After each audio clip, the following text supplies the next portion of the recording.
Lawmakers are wasting no time acting on President Ferdinand R. Marcos Jr.'s legislative agenda during his SONA. At the House of Representatives, Solons have started moving key measures, including tax reforms and relief for electricity consumers.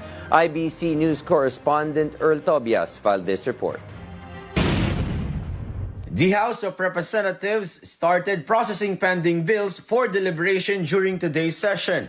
House Speaker Faustino D. assured the public that the chamber will move quickly to act on the legislative reforms ordered by President Ferdinand Marcos Jr. during his State of the Nation address.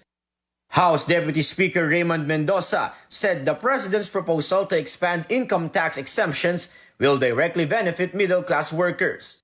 According to Deputy Speaker Mendoza, the measure would finally provide relief to middle-class employees who continue to shoulder rising living costs, yet are rarely eligible for government assistance programs.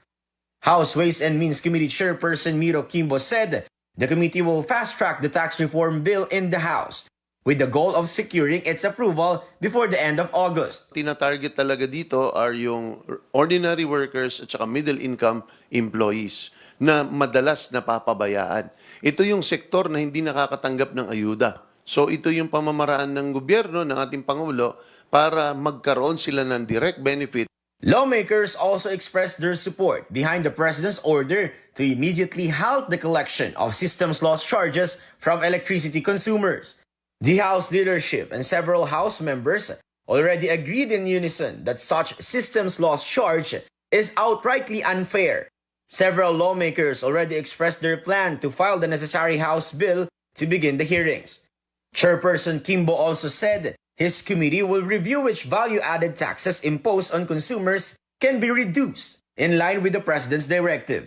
Ang kuryente may tatlong hakbang. Sa bawat step po na yan na isang transaction, nag-i-impose tayo ng 12%, iisa't isang produkto lang naman eh. So bakit 3 beses natin pinapatawan ng VAT?